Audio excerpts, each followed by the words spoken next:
सच से आज तक उस मनहूस नूर का भूत नहीं उतरा। हालात का सदमा इंसान को क्या से क्या बना देते हैं। मान लो कि ये जादू करनी है और इसने इस पे जादू करवा रखा है। सोच भी नहीं सकते। नूर आपी, अलिशबा और ज़ारा आपी के दुख की वजह कुछ हम वो सब भूल गए, बस मुझसे नफरत करना नहीं भूले हैं। ऐसे लगता है जैसे मैं फवाद को उनसे छीन लूंगी। छीन तो लिया है, बहन का घर खराब करने में तुमने तो दुश्मन को भी मारते थे। अस्सलाम वालेकुम नाज़रीन, रस्म वफ़ा ड्रामे की नेक्स्ट एपिसोड में देखेंगे कि नूर जब फवाद के बाप के सामने जाती है तो फवाद का बाप गुस्सा करने लग जाता है, नूर को बातें सुनाने लग जाता है। तो नूर सामा को कहती है कि वैसे सब कुछ भूल गए लेकिन मुझसे नफ़रत करना नहीं भूले।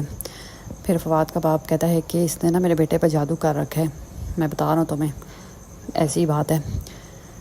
उधर सामा की माँ नूर को सामा को कहती है कि तुमने अपनी बहन का घर बर्बाद करने में ना कोई कसर नहीं छोड़ी। तुम्हारे जैसे भाई ने मैंने पहली दफ़ा ज़िंदगी में देखे हैं। उसामा भी उधर से बातें सुन अपनी माँ से, नूर फवाद के बाप से, क्योंकि उसामा उनके पेरेंट्स अपने घर जो ले आए हैं तो नूर तो उसके सामने भी नहीं जाती, फवाद के बाप के सामने वो बातें सुनाने लग जाते हैं नूर को। उधर उसामा का बाप कहता है कि औलाद का सदमा बहुत बड़ा होता है, माँ बाप तो क्या से क्या हो जाते हैं। मतलब फवाद के बाप की हालत देख के लगा होता है उसामा का बाप कि फवाद की जुदाई में क्या हालत होगी उनकी। अभी तो सामा उनका इतना ख्याल रख रहा है क्योंकि वो सामा को फवाद समझ रहे हैं। उधर जो रिश्ता आता है वो अलिशबा भगा देती है सामा के चक्कर में, तो उसकी वजह से ज़ारा को बातें सुननी पड़ती हैं। इस वजह से सामा की माँ से कहती है कि तुमने नूर से शादी करके अपनी बहन के घर का भी सुकून बर्बाद कर रखा है। उधर इरम और उसकी माँ बैठे होते हैं, कहते हैं कि ज़ारा और अलिशबा की दुख की वजह है ये नूर ने उन दोनों को दुख दिया हुआ है।